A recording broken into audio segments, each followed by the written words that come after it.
Okay, so as you can see, I've got my wing almost complete here. I'm setting up the mechanical linkage.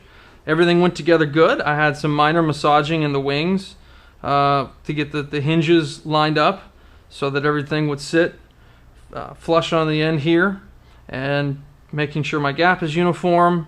Got my aileron gap seal installed. A little trick that I like is just a teeniest little dab of medium CA on all four corners. Maybe some kicker if you don't want to let it dry, and you want to just hold down those corners, keep it from peeling up. That'll extend the life of it. I'm setting up the servos right now, and it's called out in the manual. It's important in all planes, but it's most pronounced in a 3D airplane. We need to try to get this servo arm as close to 90 degrees to the case as possible with as little sub-trim as possible.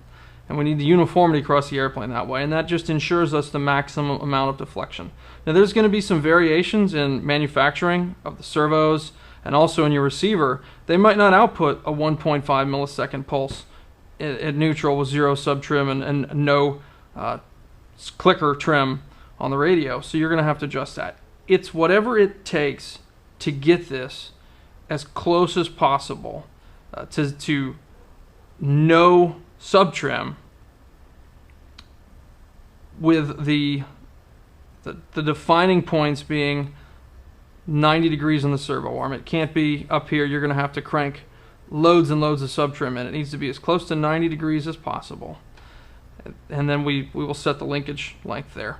One thing I want to call out that the PA doesn't make very large in the print is they don't recommend you use the grommets and the brass eyelets that come with the servos. They want this thing locked in rigid. They don't want there to be any potential flex in here. No flex in here. We want to make sure we take our time and drill this hole out because it does need to be enlarged. And no flex here as this is mounted. So you'll need to go to your hobby shop or your local hardware store and pick up some different screws. Now I'm a bit pressed for time. I'd rather not use slotted screws, but they'll work in this instance. What you've got here is, you know, this dead spot that isn't threaded. Well, that's going to be biting into our carbon fiber and our wood.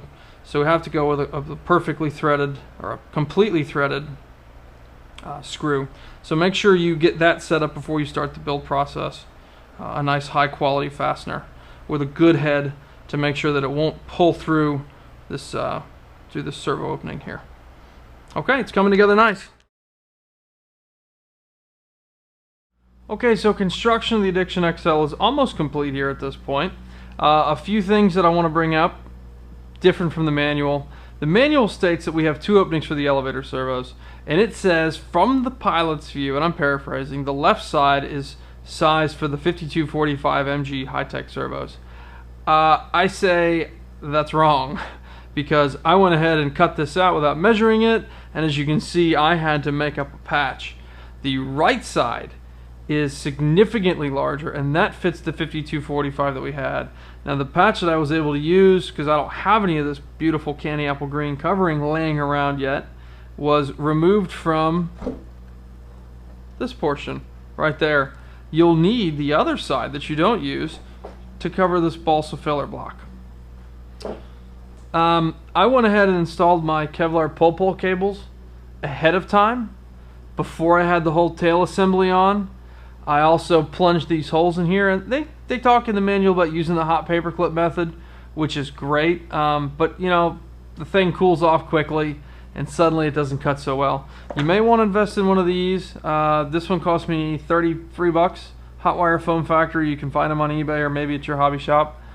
These things plug in the wall with a transformer and they don't run out of heat, and it's very easy to plunge them in and make a nice freehand cut. And what's really great about them is you can grab maybe say a pair of pliers and plunge it, and then with two hands and something to support, you can make a cut and make a very nice and clean cut. The rudder itself, the manual doesn't speak about the order of the hinges, so it's difficult to see these hinges, the slots that are cut in here for you. But this is the order, and this is the approximate locations. You know, these were on mine. I assume yours would probably be the same. Large on the bottom, two smaller ones on the top. You kind of have to match them up and find it. Don't forget to seal this gap as well and cover your balsa block. So it's time to install the optional vortex generators on the Addiction XL wing. These are definitely worth getting. They do make a big difference on the airplane. So they tell you in the manual to start with the bottom side of the wing, which is absolutely correct because the clear covering makes it very easy to see where you're going to go. On the other side though, you've got solid covering in the way. Here along the leading edge, it's worse on the left wing than it is here because the flames and the bubbles and all that come over it. But also for this large piece, it's very difficult to see it on here. So what you do is you're going to need to use your knife most likely, as I have, and go ahead and slot your openings open. What I'll do then is I'll take my Foam Factory makes this. It's a hot knife basically. It's about 35 bucks online. Support it.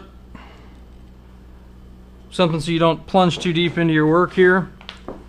And once the covering is cut, you just stick this in and use it as a guide. And it takes out, it excises all the additional, the little strip of covering that the blade left behind, and it helps seal these edges down flat. Take your T-pin then. I hope you can see this.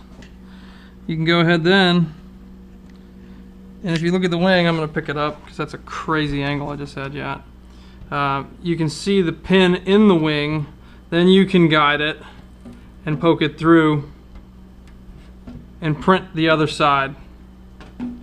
So here now I have both openings. I'll slice this with the knife. I'll follow it up by plunging my my hot knife into it, and then it's pretty much glue time.